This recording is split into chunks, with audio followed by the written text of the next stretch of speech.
Inclinemos nuestros rostros para orar.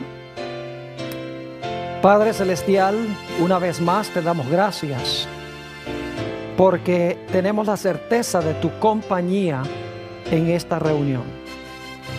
Pedimos, Señor, que abras nuestras mentes y corazones para recibir la semilla de la verdad. Al estudiar este tema sobre la gran batalla de Armagedón, necesitamos que el mismo Espíritu que dio tu palabra esté con nosotros para explicárnosla. Así que pedimos tu presencia en el precioso nombre de tu Hijo, Cristo Jesús. Amén. Quiero extenderle a todos los presentes una cordial y sincera bienvenida. Queremos agradecerles por haber venido a la reunión de hoy. También quiero saludar a todos aquellos que están viendo este programa vía satélite, viendo por la pantalla de televisión en diferentes partes del mundo. Estamos muy contentos de que nos estén acompañando en esta serie de reuniones. En nuestro tema de hoy vamos a estudiar sobre la gran batalla de Armagedón. Y vamos a abrir nuestras Biblias al libro de Apocalipsis, el capítulo 16. Apocalipsis, el capítulo 16, y voy a leer los versículos 12 al 16. Esta es la sexta plaga del libro de Apocalipsis. Hay 7 plagas y esta es la sexta. Dice: el sexto ángel derramó su copa sobre el gran río Éufrates, y el agua de éste se secó, para que estuviese preparado el camino a los reyes del oriente. Y vi salir de la boca del dragón, y de la boca de la bestia, y de la boca del falso profeta, 3 espíritus inmundos a manera de ranas, pues son espíritus de demonios, que hacen señales y van a los reyes de la tierra en todo el mundo, para reunirlos a la batalla de aquel gran día del Dios Todopoderoso. He aquí, yo vengo como ladrón. Bienaventurado el que vela y guarda sus ropas, para que no ande desnudo y vean su vergüenza. Y los reunió en el lugar que en hebreo se llama Armagedón. Ahora, no hay pasaje profético que haya despertado más interés que este tema sobre la batalla de Armagedón.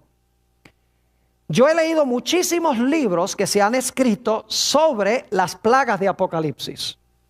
Y he descubierto que la mayoría de estos libros tratan asuntos como quién es el dragón, quién es la bestia, quién es el falso profeta, quiénes son los reyes de la tierra y de todo el mundo, quiénes son los reyes que vienen del oriente, qué son los 3 espíritus inmundos a manera de ranas.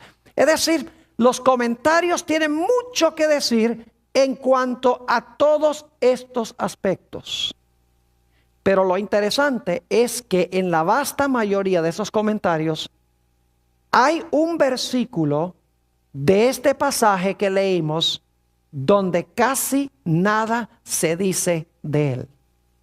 Y creo que es el versículo más importante en este pasaje sobre Armagedón, porque nos demuestra que va a haber 2 grupos de personas en la batalla de Armagedón. ¿Y qué es lo que determina que usted va a estar en un grupo o que vaya a estar en el otro grupo? ¿A qué me refiero? ¿Cuál versículo? Apocalipsis 16 y el versículo 15. Como que se pierde este versículo en los comentarios y en los artículos que han sido escritos sobre la batalla de Armagedón. Dice allí: he aquí, está hablando Jesús, he aquí yo vengo como ladrón. Bienaventurado el que vela y guarda sus ropas, para que no ande desnudo y vean su vergüenza. Interesante versículo. ¿Saben lo extraordinario de este versículo? Es que es el único lugar en Apocalipsis donde Jesús habla entre el capítulo 3 y el capítulo 21. Es el único lugar directo a donde habla Jesús entre el capítulo 3 y el capítulo 21. Si ustedes tienen una edición de la Biblia que tiene las palabras de Jesús en rojo, se van a dar cuenta de eso. Es interesantísimo entonces notar que este es el único versículo entre el capítulo 3 y el capítulo 21 donde habla Jesús. Quiere decir que es algo de suprema importancia. Notemos los elementos claves. Habla de ropas, habla de desnudez y habla de vergüenza. ¿A dónde necesitamos nosotros regresar para entender este versículo tan importante de la Biblia? Tenemos que regresar a Génesis, el capítulo 2 y el capítulo 3. Porque ahí es que por primera vez encontramos las ideas de ropas, desnudez y vergüenza. Es decir, para entender Apocalipsis 16:15 necesitamos entender en primer lugar Génesis 2 y 3. Ahora, lo primero que quiero que notemos al regresar a Génesis es el hecho de que Dios, y esto lo hemos estudiado muchas veces, no necesariamente vamos a leer todos los versículos, pero notamos que Dios colocó un árbol en el huerto del Edén y le dijo al hombre que no comiera de ese árbol. Hemos estudiado que encerrado en ese único mandamiento se encontraban todos los 10 mandamientos de la ley de Dios. Es decir, que cuando se violaba ese mandato de Dios de no comer del árbol, el hombre iba a estar violando todos los 10 mandamientos de la ley de Dios. Iba a deshonrar a su padre, iba a codiciar la posición de Dios, iba a quererse hacerse Dios, iba a traer la muerte, es decir, iba a matar, iba a cometer adulterio, porque en vez de escoger a Dios como su esposo, estaría escogiendo a la serpiente. Es decir, todos los mandamientos estaban encerrados en ese único mandamiento. Así que Dios le dijo al hombre: obedece solamente a tu Creador, guarda el mandamiento que yo he dado, a donde estaban encerrados todos los 10 mandamientos. En realidad, en Génesis 2 y el versículo 15 al 17 encontramos esas palabras. Tomó pues Jehová Dios al hombre y le puso en el huerto de Edén para que lo labrara y lo guardase. Y mandó Jehová Dios al hombre diciendo: de todo árbol del huerto podrás comer, mas del árbol de la ciencia del bien y del mal no comerás, porque el día que de él comieres ciertamente morirás. Dios dice: si desobedeces mi ley, el resultado es que vas a morir. Ahora quiero que notemos la condición original del hombre antes de que desobedeciera a Dios. Noten Génesis, el capítulo 2 y el versículo 25. Vamos a estudiar la condición del hombre en su estado de inocencia, su estado de perfección y santidad, antes de que transgrediera la ley de Dios. Dice en Génesis, el capítulo 2 y el versículo 25, lo siguiente, hablando de Adán y Eva.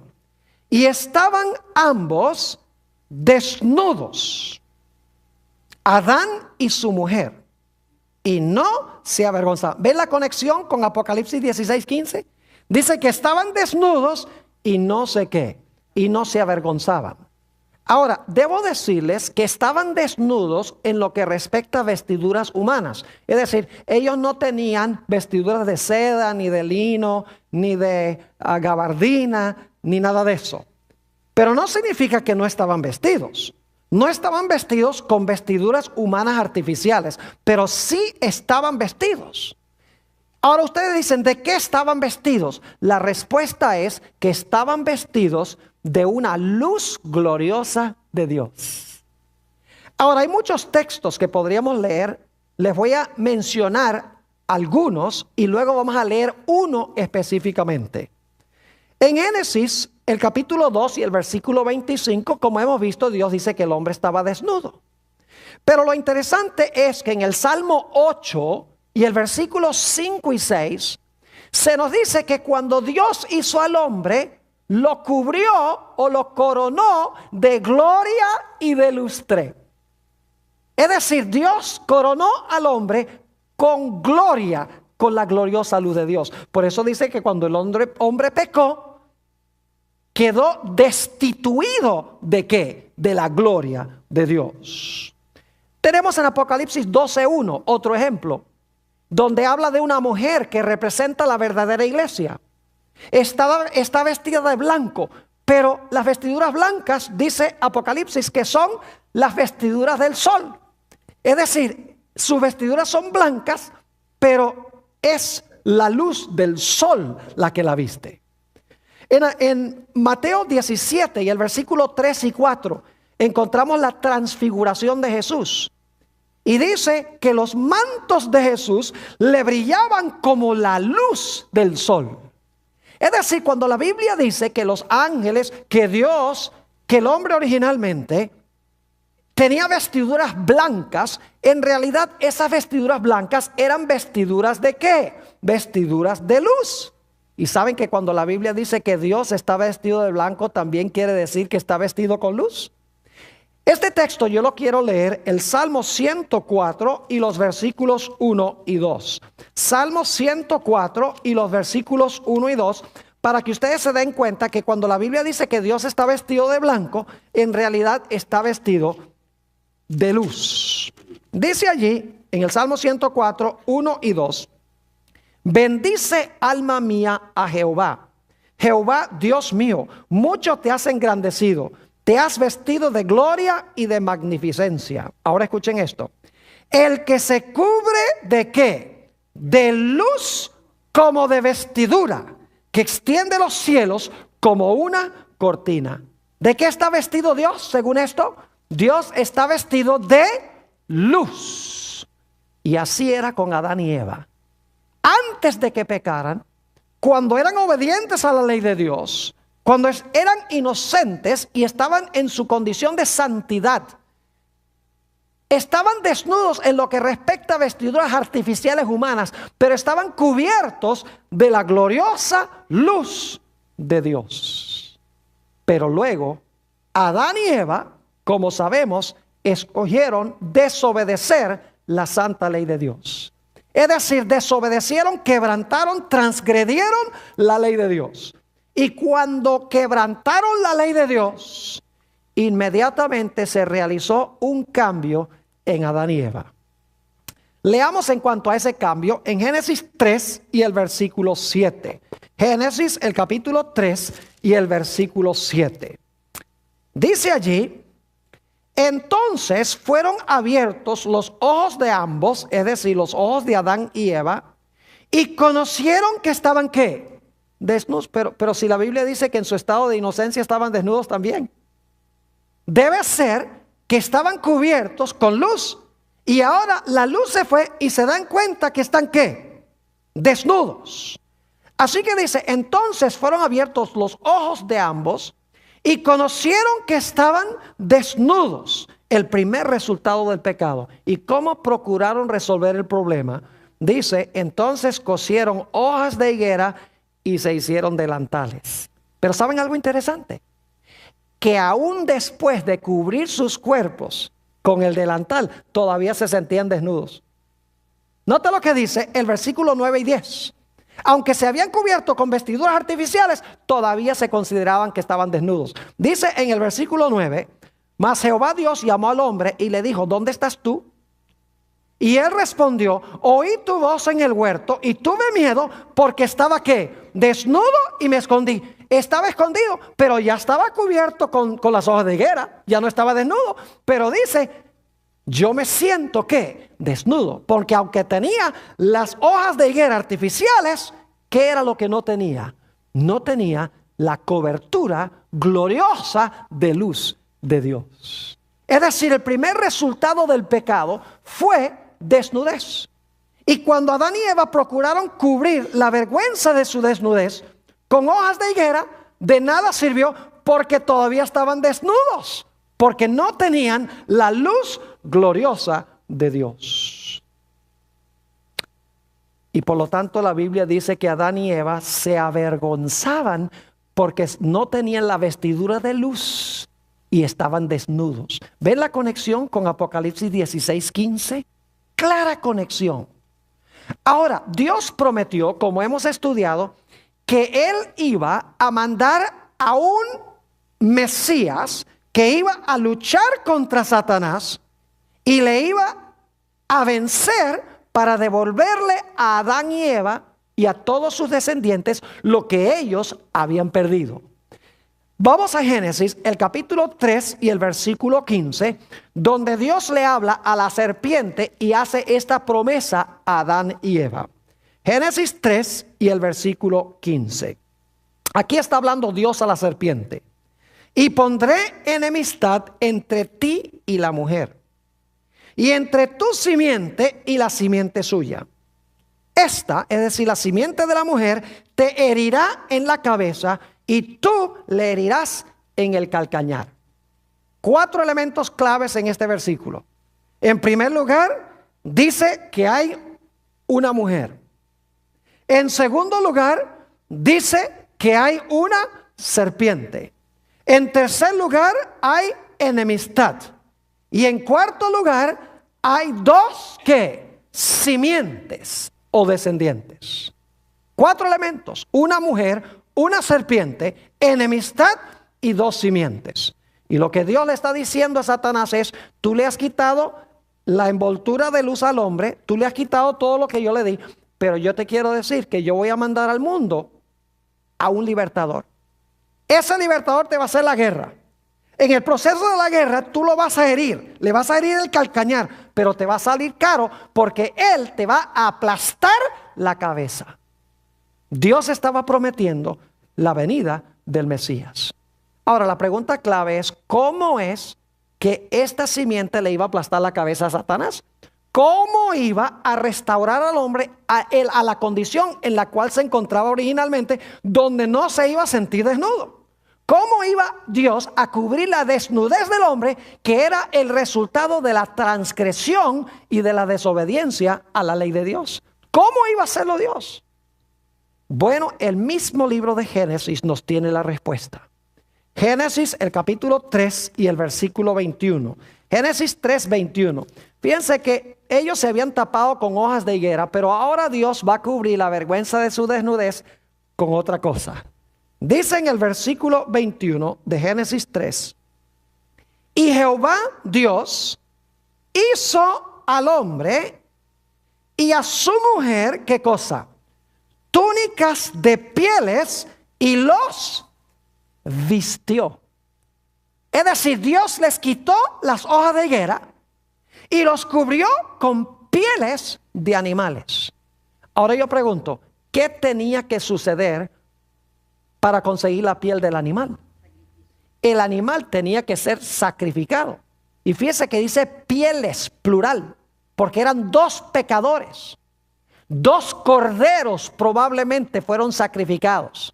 Y fíjense 2 características del cordero. El cordero tenía que ser sin mancha ni mácula. Y luego ese cordero sin mancha y sin mácula tenía que ser sacrificado por el pecado en lugar del pecador. Eso representaba el hecho de que el Mesías que iba a venir iba a ser un cordero perfecto, porque iba a vivir una vida perfecta. Y luego Jesús, el Cordero de Dios, iba a morir pagando la deuda que tenemos nosotros. Es decir, Jesús iba a vivir la vida perfecta que exige la ley y que yo no le puedo dar a la ley. Y Jesús iba a sufrir la muerte que exige la ley contra el pecador, para que yo no tenga que sufrir esa muerte. Y el resultado es que Jesús, por su vida perfecta y por su muerte perfecta por el pecado, iba a cubrir la vergüenza de nuestra desnudez. Dios estaba mostrando cómo lo iba a hacer. Le digo a Satanás: te voy a aplastar la cabeza. ¿Y sabes cómo lo voy a hacer? Mandando una simiente. ¿Y sabes qué va a hacer esa simiente? Va a vivir una vida perfecta que la ley le exige al hombre. La va a vivir en lugar del hombre. Y la muerte que el hombre debe sufrir, él la va a sufrir en lugar del hombre. Y de esa manera el hombre, la desnudez del hombre nuevamente va a hacer que la desnudez del hombre va a ser nuevamente cubierta. Qué linda promesa esta, ¿verdad que sí? Ahora necesitamos ir a una historia que encontramos en Génesis, el capítulo 4. Ustedes estarán diciendo, ¿qué tiene esto que ver con Armagedón? Está bien, tiene uno las ropas y tiene uno la desnudez y tiene uno la vergüenza, pero ¿cómo conecta uno esto de Génesis con Apocalipsis 16? A eso vamos a ir. Tenemos la historia en Génesis el capítulo 4 de Caín y Abel. ¿Saben ustedes que esta es la primera ilustración en la historia de Génesis 3:15? Porque en esta historia tenemos los mismos elementos que en Génesis 3:15. Tenemos una mujer que es Eva. Tenemos enemistad entre dos hermanos. Tenemos una serpiente, porque en 1 de Juan 3:12 dice, no como Caín, que era del maligno. Es decir, Caín estaba obrando en nombre del maligno. Y tenemos en esta historia dos simientes que están enemistados. Es decir, los mismos 4 elementos de Génesis 3 y el versículo 15. Y en realidad tenemos aquí la primera batalla de Armagedón de la historia. Vayan conmigo a Génesis, el capítulo 4, y vamos a analizar esta historia punto por punto. Génesis 4 y el versículo 1 y también el versículo 2. Yo quiero preguntarles, ¿ustedes creen que Caín y Abel sabían que era necesario sacrificar animales? ¿Que eso representaba la venida del Mesías? ¿Creen ustedes que ellos lo sabían? ¿Que Dios les había dicho? Vamos a encontrar que así era, porque ellos habían indudablemente oído la historia de Adán, de que se habían sacrificado 2 animales y Dios había tomado las pieles y les había hecho ropas. Y que Dios les había explicado que eso significaba que el Mesías iba a venir a morir por los pecados de ellos. Ahora noten lo que dice Génesis 4:1. Conoció Adán a su mujer Eva, la cual concibió y dio a luz a Caín. Y dijo, por voluntad de Jehová he adquirido varón. Nace Caín, el mayor de los 2. Indudablemente Adán y Eva pensaban que había la posibilidad de que este fuera el Mesías prometido, nacido de la mujer. Pero no fue el único hijo. Noten el versículo 2. Después dio a luz a su hermano Abel. Y Abel fue pastor de ovejas y Caín fue labrador ¿de qué? Fue labrador de la tierra. Pronto se empieza a ver que estos 2 jóvenes, aunque nacieron de la misma madre, en realidad son 2 simientes distintas. En realidad Abel es la simiente de la mujer por su carácter. Mientras que Caín refleja el carácter de ¿quién? De la serpiente. Porque en 1 de Juan 3:12 que dice que Caín era del maligno. Es decir, estos 2 jóvenes empiezan a manifestar 2 diferentes caracteres. Lo que indica que cuál simiente somos no depende de dónde nacemos, sino que depende qué clase de carácter tenemos. No es dónde nacemos, ni de quién nacemos, ni cómo nacemos, sino qué escogemos hacer con nuestra vida, lo que determina de quién somos simiente.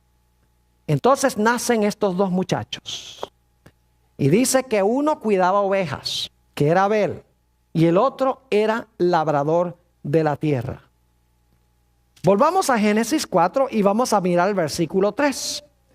Y aconteció andando el tiempo, ahora escuchen esto, que Caín trajo del fruto de la tierra una ofrenda ¿a quién?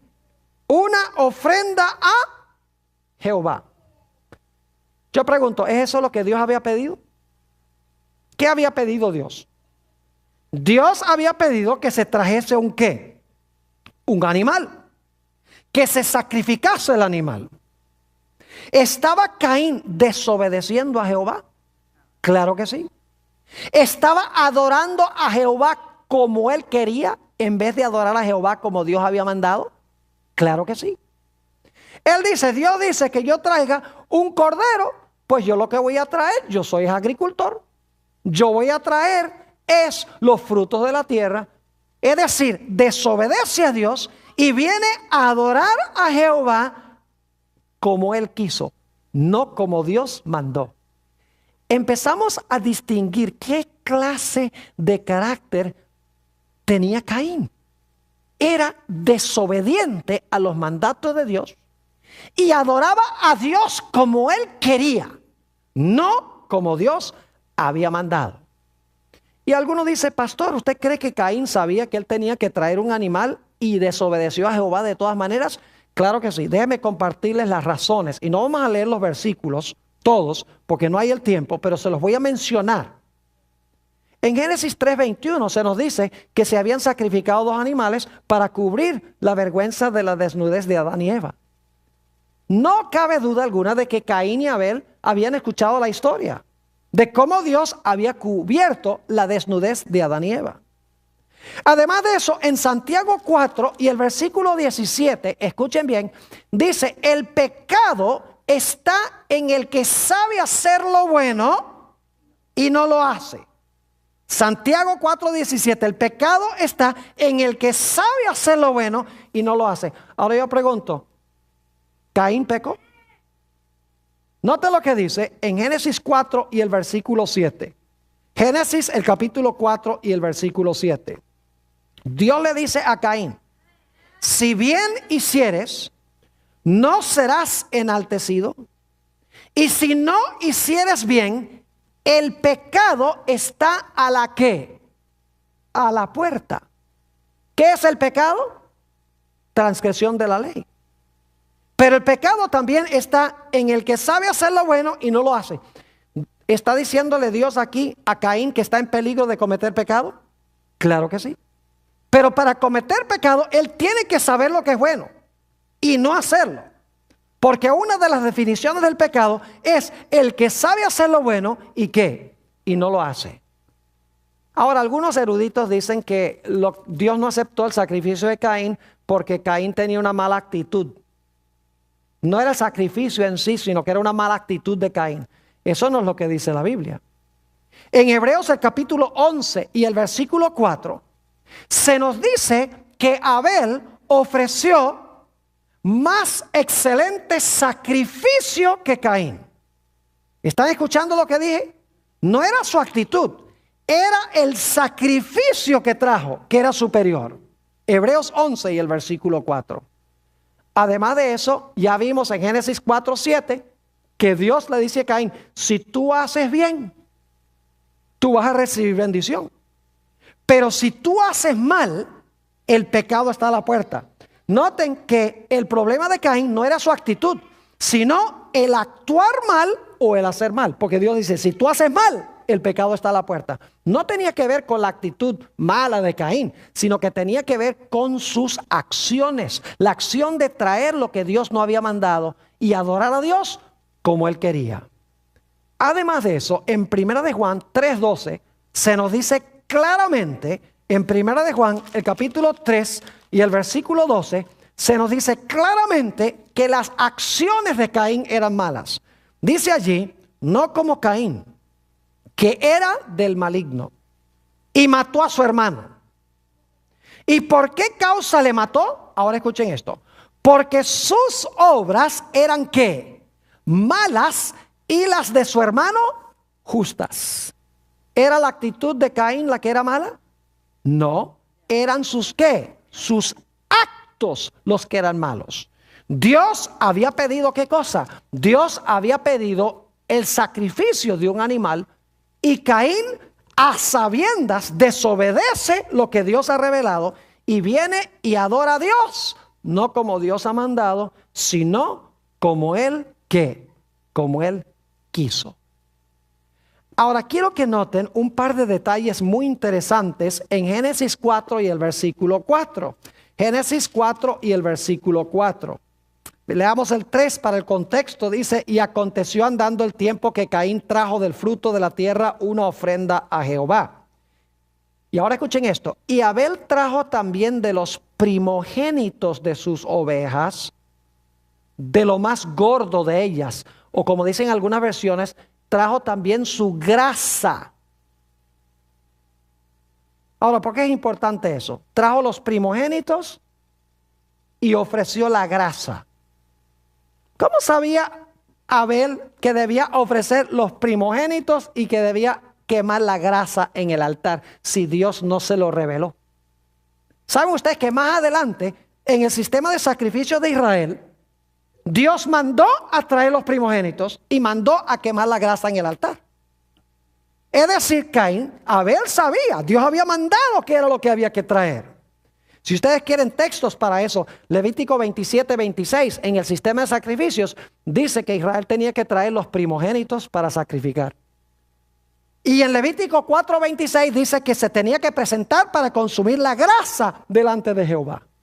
Y además de eso, en Hebreos, el capítulo 9 y el versículo 22 dice que sin derramamiento de sangre no hay remisión de pecados. 3 problemas entonces que tenía Caín. Número 1, Caín rechazó a Jesús porque rechazó ofrecer el sacrificio. En segundo lugar, desobedeció el mandato explícito de Dios. Y en tercer lugar, adoró a Dios, pero le adoró no como Dios mandó, sino como él quiso. ¿Están captando algo interesante? Ahora yo quiero preguntarles, tanto Caín como Abel profesaron seguir a Dios. ¿Eran religiosos los dos? Claro que sí. La Biblia dice que eran hermanos. Es decir, esta era una batalla entre hermanos, que es muy importante. Yo pregunto, ¿los dos eran religiosos? ¿Cómo no? ¿Los dos levantaron un altar? Claro que sí. ¿Los dos trajeron una ofrenda? ¿Los dos profesaban ser religiosos y adorar a Jehová? ¿Cómo no? ¿Dónde radicaba la diferencia entre Caín y Abel? Muy sencillo. Abel obedeció el mandato de Dios y adoró como Dios dijo. Dios dijo, trae un animal, y Abel trajo el animal.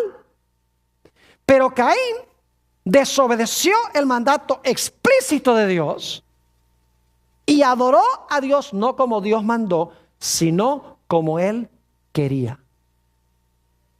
¿Será posible que en los últimos días esas van a ser las características que van a distinguir a los dos grupos en el planeta Tierra?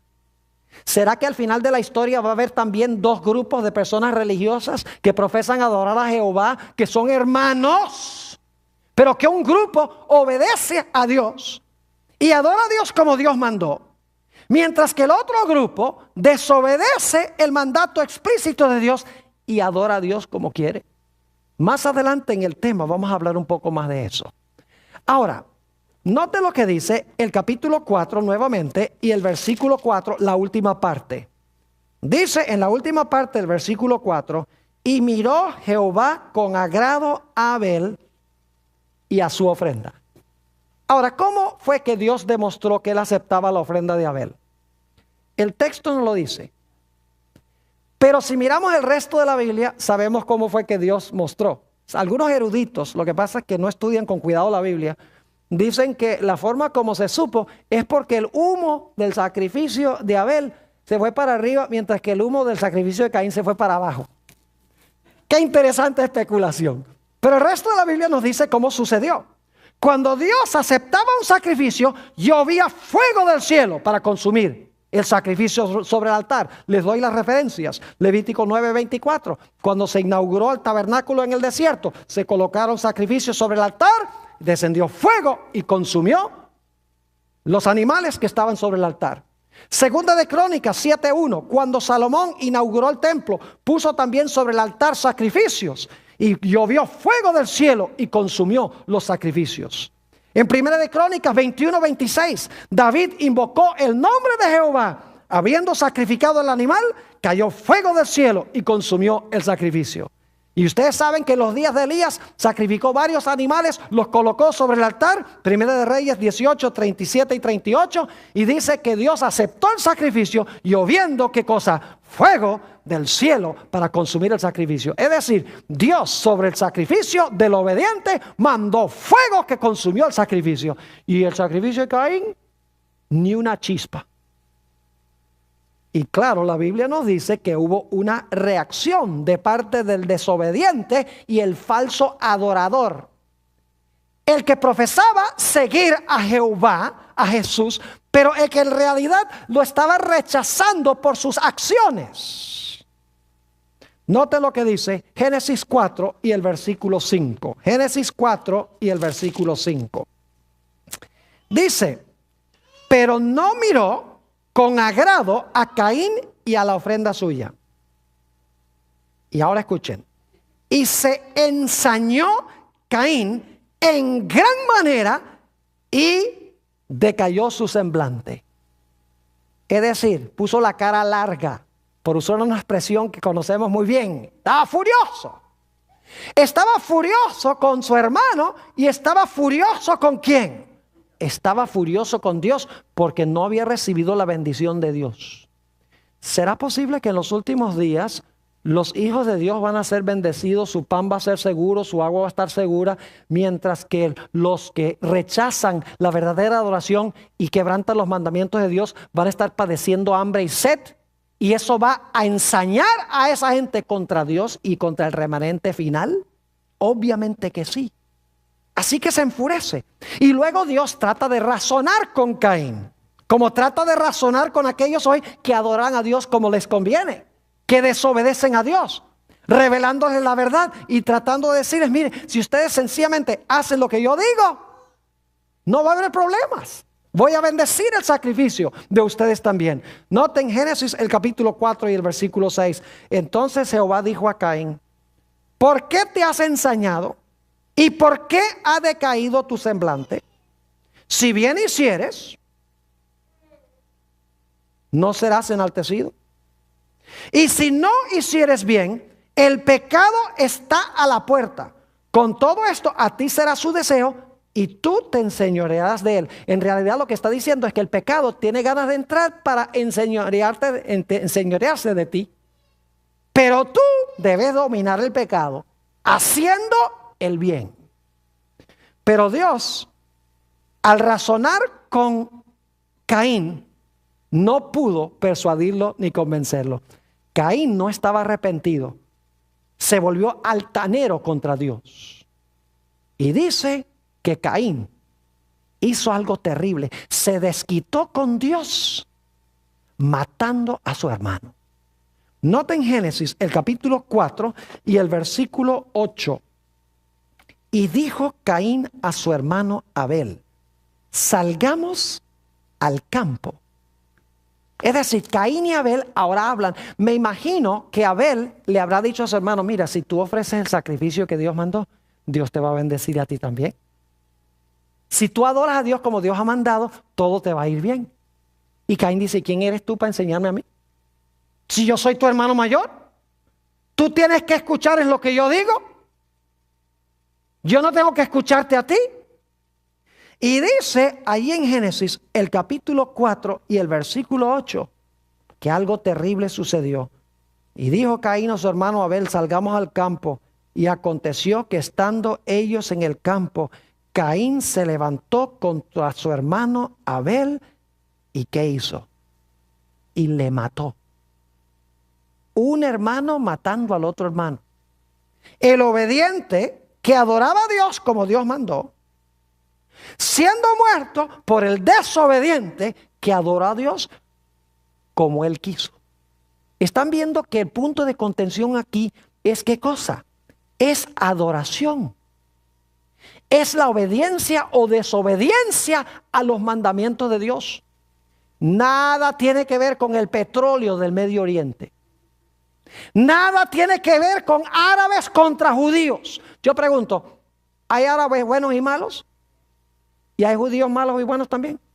Entonces, si usted dice que la guerra final es entre árabes y judíos, usted está diciendo que es una guerra de buenos y malos contra buenos y malos. La Biblia indica que la primera batalla fue una batalla entre dos diferentes caracteres. Uno obediente que adoró como Dios mandó y el otro desobediente que adoró como él quiso, no como Dios mandó. ¿Están entendiendo lo que estoy diciendo? Es decir, que la batalla tenía que ver con obediencia y desobediencia. Y escuchen bien, Es interesante que 7 veces ahí en Génesis 4 se usa la palabra hermano para describir la relación entre Caín y Abel. Note lo que dice en Génesis, el capítulo 4 y el versículo 9 y 10. 4, 9 y 10. Dice allí, y Jehová dijo a Caín, ¿dónde está Abel tu hermano? Y él respondió, no sé, ¿soy yo acaso guarda de mi hermano? Altanero, ¿verdad? No estaba arrepentido de haber matado a su hermano.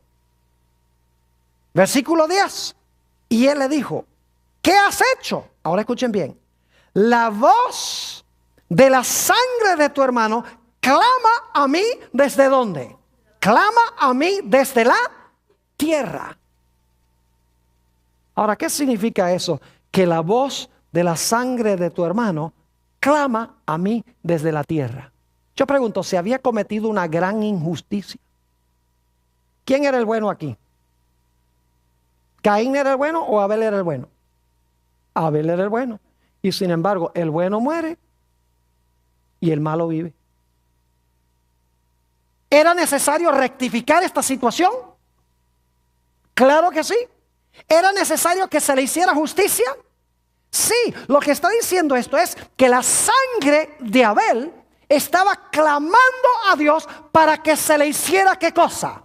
Para que se le hiciera justicia. Porque si había cometido una gran injusticia, el obediente y verdadero adorador fue matado por el desobediente y el falso adorador.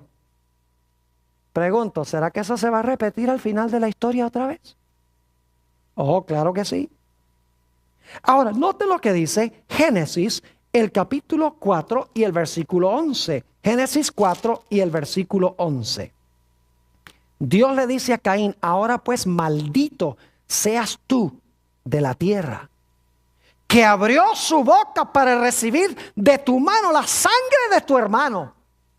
Y luego el versículo 15 nos dice que Dios hace algo especial con Caín. Dice, y le respondió Jehová, ciertamente cualquiera que matare a Caín 7 veces será castigado. Entonces Jehová puso señal en Caín para que no lo matase cualquiera que lo hallara. ¿Qué recibió Caín, el desobediente y el que practicó falsa adoración? Recibió una ¿qué? Recibió una marca. ¿Será posible que en los días finales los desobedientes van a recibir una marca? Oh, ustedes saben que sí, en el libro de Apocalipsis se encuentra. Ahora escuchen bien. Vamos a hacer la aplicación de esta historia. Esta historia es la primera batalla de Armagedón. La única diferencia entre el principio y el fin es que al principio la batalla era entre 2 individuos.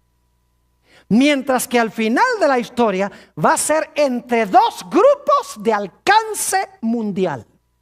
Un grupo tendrá el carácter de Abel y el otro grupo tendrá el carácter de ¿quién? De Caín. Un grupo adorará a Dios como Dios mandó. Un grupo adorará a Dios como Dios ha mandado. El otro grupo va a desobedecer los mandatos explícitos de Dios y va a adorar a Dios no como Dios mandó, sino como ellos quieren. Esos son los 2 grupos. Es decir, el grupo obediente son los que están cubiertos con el manto, mientras que los que están desnudos son aquellos que son desobedientes a Dios y adoran a Dios como a ellos les conviene. ¿Saben ustedes que en el libro de Apocalipsis hay interesantes contrastes? Por ejemplo, en Apocalipsis tenemos 2 trinidades. Yo no sé si ustedes sabían eso. Hay 2 trinidades. Está el Padre, el Hijo y el Espíritu Santo en el capítulo 1, y luego está el dragón, la bestia y el falso profeta. Es decir, en Apocalipsis hay 2 trinidades que representan los 2 lados. En Apocalipsis también hay 3 ángeles en cada lado. Porque en el lado de Satanás dice que sale de la boca del dragón y la bestia y el falso profeta 3 espíritus inmundos a manera de ranas. Y los espíritus inmundos son ángeles caídos. Pero Dios también tiene 3 ángeles. Se vieron 3 ángeles volar por en medio del cielo, según Apocalipsis el capítulo 14. El propósito de los mensajes de los 3 ángeles de Dios es reunir a toda la raza humana en el lado de Dios. El propósito de los 3 espíritus a manera de ranas, según Apocalipsis 16, 14, es reunir a toda la tierra en rebelión contra Dios. Es interesante notar también que en Apocalipsis hay 2 marcas.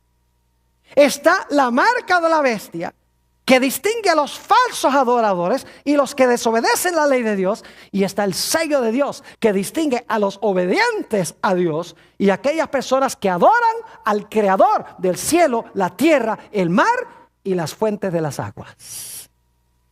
Y en Apocalipsis hay 2 grupos que siguen a 2 diferentes líderes. En Apocalipsis 14:1 dice que los fieles siguen al Cordero por donde quiera que va. Mientras que en Apocalipsis 13:3 dice que los rebeldes marcharon o siguieron en pos de ¿quién? En pos de la bestia. 2 grupos caracterizados por Caín y Abel. Y permítame compartir con ustedes que en Apocalipsis tenemos nosotros esta idea de lavar las vestiduras y blanquearlas en la sangre del Cordero. Volviendo otra vez a la idea de Génesis. No lo vamos a leer por la premura del tiempo, pero en Apocalipsis 7:14, hablando de la gran muchedumbre, dice: estos son los que han lavado sus vestiduras y las han blanqueado en la sangre del Cordero. Es decir, han aceptado de verdad ¿a quién? A Jesús.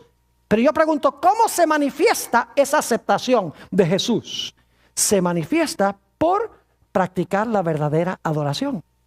Porque en Apocalipsis 14, 6 y 7, hablando de los mismos que han blanqueado sus ropas en la sangre del Cordero, están cubiertos con el manto glorioso de Dios, que es la verdadera aceptación de Jesús, se nos dice en Apocalipsis 14, 6 y 7, vio otro ángel volar por en medio del cielo que tenía el evangelio eterno para predicarlo a los que moran en la tierra, a toda nación, tribu, lengua y pueblo, diciendo en alta voz: temed a Dios y dadle gloria, porque la hora de su juicio ha llegado. Y ahora escuchen: y adorad a aquel que ha hecho el cielo, la tierra, el mar y las fuentes de las aguas.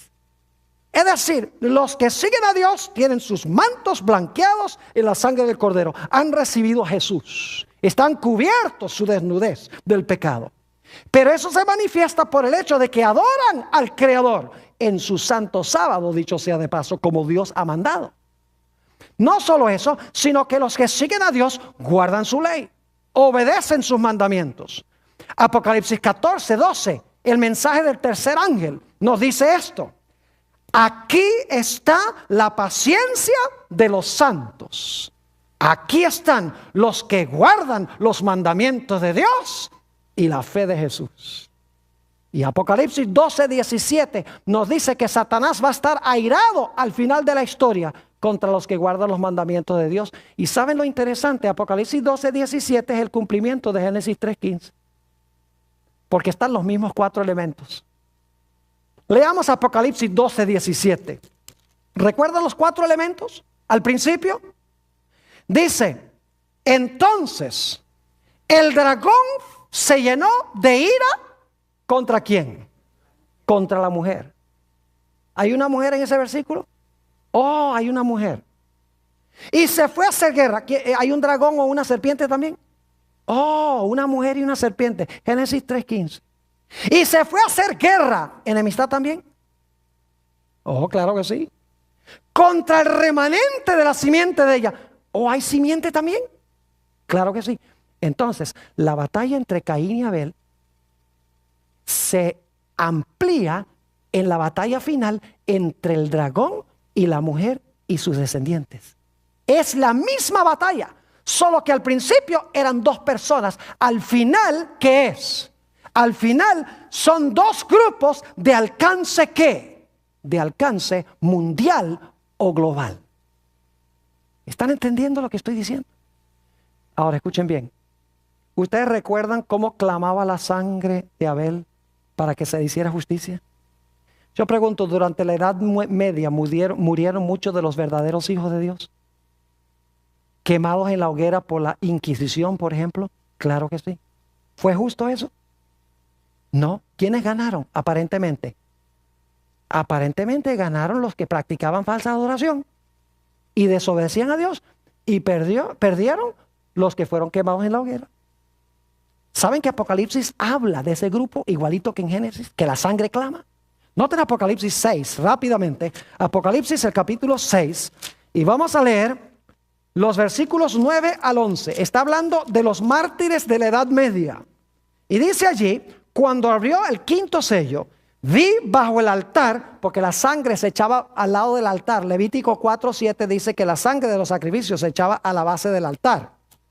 Cuando abrió el quinto sello, vi bajo el altar las almas de los que habían sido muertos por causa de la palabra de Dios y por el testimonio que tenían. Y ahora escuchen esto. Y clamaban a gran voz. No son ellos los que están clamando en realidad. ¿Qué es lo que está clamando? Si comparamos Génesis. Su sangre. El alma es la sangre. El alma es la vida. La vida o el alma está en la sangre. Lo que está clamando es la sangre. Dice, y clamaban a gran voz diciendo, ¿hasta cuándo, Señor santo y verdadero, no juzgas y vengas nuestra sangre en los que moran en la tierra? ¿Es eso lo que pidió Abel? ¿La sangre de Abel? ¿Rogó que se le hiciera justicia? Claro que sí. Pero ahora escuchen, estos son los mártires de la Edad Media. Pero ¿saben que en el futuro va a haber otro grupo de mártires?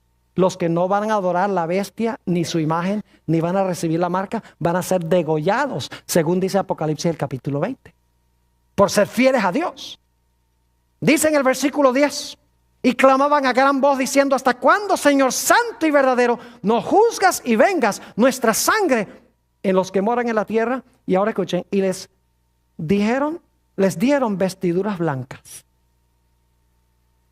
Simbólicamente está diciendo que Dios está diciendo, no se preocupen, que ustedes están seguros, están sanos y salvos. Y se les dijo que descansasen todavía un poco de tiempo, es decir, tienen que todavía dormir un rato. Y dormir significa que estar ¿qué? Estar muerto. Dicho sea de paso, si están durmiendo no pueden estar clamando. No son ellos los que están clamando. ¿Está clamando qué cosa? La sangre. Y se les dieron vestiduras blancas y se les dijo que descansasen todavía un poco de tiempo ahora escuchen, hasta que se completara el número de sus consiervos y sus hermanos que también habían de ser muertos como ellos. Es decir, ese grupo de mártires se dice, descansen, ustedes están seguros, tienen sus vestiduras blancas, dice, pero en el futuro va a haber otro grupo. Cuando se complete el grupo de los mártires, entonces voy a vengar la sangre de todos ustedes a la misma vez. Y la Biblia enseña que se va a hacer resucitándolos ¿de qué? Resucitándolos de los muertos. Quiero preguntarles, ¿será que los rebeldes al final de la historia también van a recibir una marca? Claro, todo esto es coincidencia, ¿verdad? Ustedes saben que no es coincidencia. Génesis es la mejor forma de explicar la batalla de Armagedón. ¿Sobre qué se está peleando? Ahora escuchen. El libro de Apocalipsis dice que sobre los rebeldes que adoran a la bestia y no a Dios, pero aunque profesan adorar a Dios. Los que quebrantan los mandamientos de Dios, en vez de guardar los mandamientos de Dios, van a recibir ¿qué cosa? Van a recibir la marca de la bestia. Y algunos dicen, ay, pero pastor, la marca que se le dio a Caín era una marca de protección, que no lo podían matar. En cambio, la marca de la bestia no es una marca de protección, sí lo es. Porque dice en la Biblia que cualquiera que tiene la marca de la bestia, no lo van a matar. Los que no reciben la marca de la bestia, puede ser que los vayan a matar. Pero ¿saben lo que es interesante? No importa que lo maten a uno en esta vida. No interesa. Porque en realidad Dios dice, yo te voy a resucitar de los muertos por haber sido fiel. Así que cuidado con recibir la marca de la bestia, que es lo mismo que la marca de Caín. ¿Me están entendiendo lo que estoy diciendo? Ahora, escuchen bien. Tenemos ya que llegar a la conclusión de lo que estamos hablando. ¿Será que al final de la historia la gran batalla va a ser entre dos grupos que profesan adorar a Dios? La Biblia enseña eso. Escuchen bien. ¿Saben ustedes que a través de la historia los peores enemigos del pueblo de Dios son otros que se dicen pueblo de Dios? Por ejemplo, Caín profesaba servir a Dios y mató a su propio hermano. Yo pregunto, ¿quiénes eran los peores enemigos de los profetas en el Antiguo Testamento? Oh, los filisteos y los babilonios. No, señor, ¿quiénes? Oh, el mismo pueblo a quienes eran enviados, que estaban en apostasía. ¿Quién acabó con la vida de Jesús? Oh, los romanos odiaban a Jesús. Los romanos no odiaban a Jesús. ¿Quién odiaba a Jesús? El mismo pueblo que vino a salvar. Yo pregunto, ¿quién atacó a la iglesia verdadera durante los 1260 años? Fue una iglesia que profesaba ser ¿qué? Cristiana. Y en los últimos días, escuchen bien, se nos dice en San Juan, el capítulo 16 y el versículo 1 y 2. Y vamos a leer eso, será nuestro último texto, San Juan 16 y el versículo 1 y 2. Nos dice Jesús, está hablando a sus discípulos, pero también a nosotros, lo siguiente: estas cosas os he hablado para que no tengáis tropiezo. Os expulsarán de las sinagogas, que son iglesias, y aún viene la hora cuando cualquiera que os mate pensará que rinde servicio a Dios, que le están haciendo un favor a Dios. Mis hermanos y mis hermanas, apreciadas visitas, asegurémonos de estar en el lado de Dios.